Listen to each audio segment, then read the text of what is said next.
అందరికీ నమస్కారం అండి. నా పేరు దేవి గంజమాల. ఆంధ్రప్రదేశ్ రాష్ట్ర ఆహార కమిషన్ సభ్యురాలుగా మరి నిన్నటి నుంచి కూడా అనంతపురం జిల్లాలో పర్యటన చేయడం జరుగుతోంది. ఈరోజు మార్నింగ్ నుంచి పామిడి, పెద్దవడ్నూరు, ఈరోజు ఇప్పుడు గుత్తి ఈ మండలాల్లో పర్యటన చేస్తూ ఉన్నాము. మా పర్యటనలో భాగంగా మరి ప్రైమరీ స్కూల్స్ అయితేనేమి, హై స్కూల్స్ అయితేనేమి, MPP schools, KGBV schools check చేయడం జరిగింది. అలాగే వివిధ రకాల హాస్టల్స్, డాక్టర్ బిఆర్ అంబేద్కర్ గురుకులము, మహాత్మా జ్యోతిరావు పూలే గురుకులము, అట్లనే వెల్ఫేర్ హాస్టల్స్ కూడా మేము చెక్ చేస్తాము. ఎఫ్బీ షాపులు చెక్ చేయడం జరిగింది. అట్లనే ఈరోజు నిన్నైతే అంగన్వాడీస్ కూడా చూసాము. ఈరోజు అంగన్వాడీ స్ట్రైక్లో ఉన్నారు కాబట్టి అది చెక్ చేయలేదు. మా కాన్సెప్ట్ అంతా ఒకటే. ఏదైతే కేంద్ర రాష్ట్ర ప్రభుత్వాలు ఎంతో ఖర్చుతో కూడిన పని అయినప్పటికీ కూడా పిల్లల ఆరోగ్యం కోసం, అలాగే వెల్ఫేర్ ద్వారా, పీడిఎస్ రైస్ ద్వారా ప్రజల ఆరోగ్యం కోసం, వాళ్ళకి వేడి నీళ్ళకి చన్నీళ్ళగా తోడుండటం కోసం ఎన్నో రకాలుగా కష్టపడి కూడా ప్రభుత్వం ప్రజలకు అందిస్తుంది, పిల్లలకు అందిస్తుంది. అది కరెక్ట్గా పిల్లల వరకు అందుతుందా లేదా, ఆ లబ్ధిదారుడికి ఆ క్వాలిటీ, ఆ క్వాంటిటీ ఫుడ్ అందుతుందా లేదా అని చెక్ చేయడం మా బాధ్యత.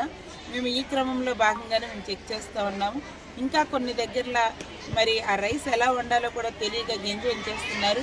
గెంజి వంచడం చాలా బ్లండర్ మిస్టేక్ అండి. మనం మిక్స్ చేసే పోస్ట్ రైస్ తినడం ద్వారా ఎన్ని ఉపయోగాలు ఉన్నాయో ఖచ్చితంగా హెచ్ఎం గారికి తెలిసి ఉండాలి. ప్రతి స్కూల్ హెచ్ఎంకి, ప్రతి హాస్టల్ ప్రిన్సిపల్స్కి తెలిసి ఉండాలి.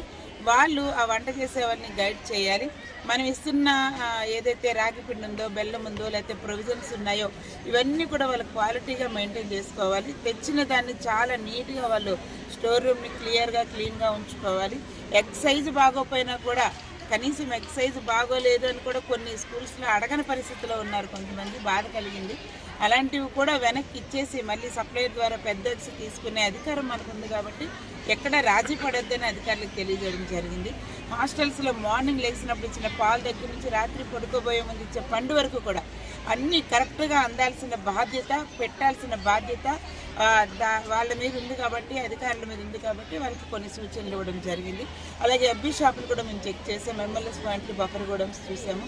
మరి పీడిఎస్ రైస్ ద్వారా ప్రజలకు ఇస్తున్న మరి రైస్ అయితేనేమి, చక్కెర అయితేనేమి ఇవన్నీ కూడా ఎక్కడ మిస్యూజ్ అవ్వకుండా, మరి వాళ్ళు వేసే కొలతలో కూడా ఎక్కడ తేడా లేకుండా కరెక్ట్గా ఇవ్వాలని చెప్పి సూచించడం జరిగింది. 1-2 దగ్గరలో మేము హెచ్చుతగ్గులు గమనించాము. 6A కేసు బుక్ చేయడం కూడా జరిగింది. ఇట్లా ఫర్దర్గా మేము అనేది ఏంటంటే, ఏ వెల్ఫేర్ అయితే లబ్ధిదారుడికి వెళ్ళాలని ప్రభుత్వం కష్టపడి ఖర్చు పెట్టి పంపిస్తుందో అది ప్రతి ఒక్కరికి అందాలి. అది అందితే ప్రతి ఒక్కరు సంపూర్ణంగా ఆరోగ్యంగా, క్షేమంగా ఉంటారు. అది మా కోరిక. కాబట్టి విస్తృతంగా మా ఫుడ్ కమిషన్ పనిచేస్తుంది దీని మీద.